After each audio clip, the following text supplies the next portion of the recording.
मीराबाई कैसे समा गई श्री कृष्ण की मूर्ति में। मीराबाई भक्तकाल की एक ऐसी संत है जिनका सब कुछ कृष्ण के लिए समर्पित था। यहाँ तक कि कृष्ण को ही वह अपना पति मान बैठी थी। भक्ति की ऐसी चरम अवस्था कम ही देखने को मिलती है। मीराबाई के बालमन में कृष्ण की ऐसी छवि बसी थी कि किशोरावस्था से लेकर मृत्यु तक उन्होंने कृष्ण को ही अपना सब कुछ माना।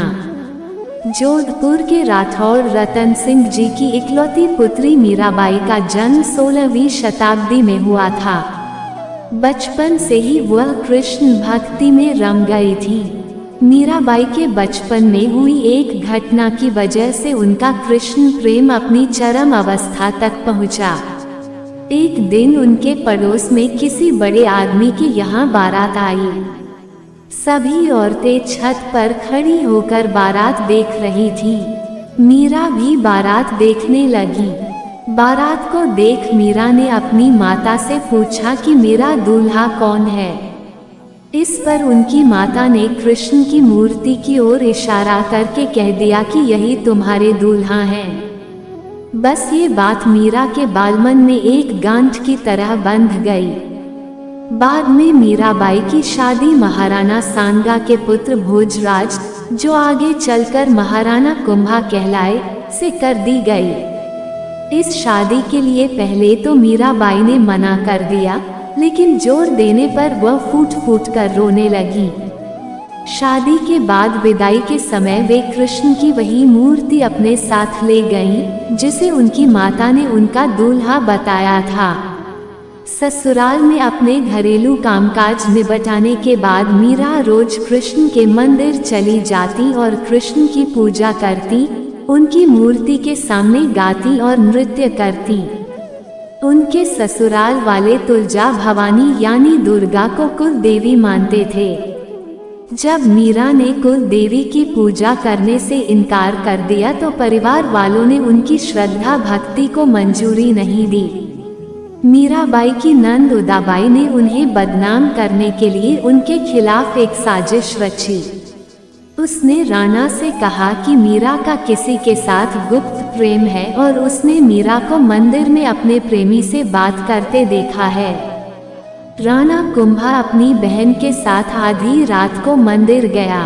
वह मंदिर का दरवाजा तोड़कर अंदर पहुंचा और देखा कि मीरा अकेले ही कृष्ण की मूर्ति के सामने परम आनंद की अवस्था में बैठी मूर्ति से बातें कर रही थी और मस्ती में गा रही थी। राणा मीरा पर चिल्लाया, मीरा, तुम जिस प्रेमी से अभी बातें कर रही हो उसे मेरे सामने लाओ।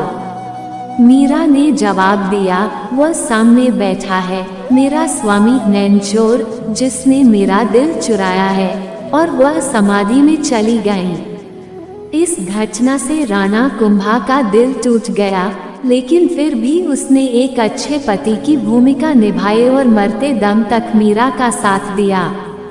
हालांकि मीरा को राजगद्दी की कोई चाह नहीं थी, फिर भी राणा के संबंधी मीरा को कई तरीकों से सताने लगे।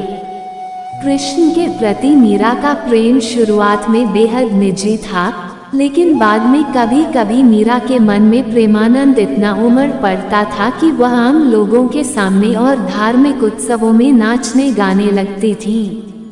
वे रात में चुपचाप चित्तौड़ के किले से निकल जाती थी और नगर में चल रहे सत्संग में हिस्सा लेती थी।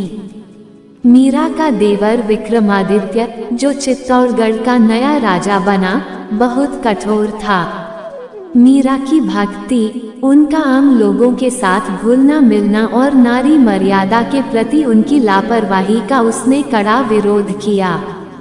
उसने मीरा को मारने की कई बार कोशिश की, यहाँ तक कि एक बार उसने मीरा के पास फूलों की टोकरी में एक जहरीला सांप रखकर भेजा और मीरा को संदेश भिजवाया कि टोकरी में फूलों के हार हैं।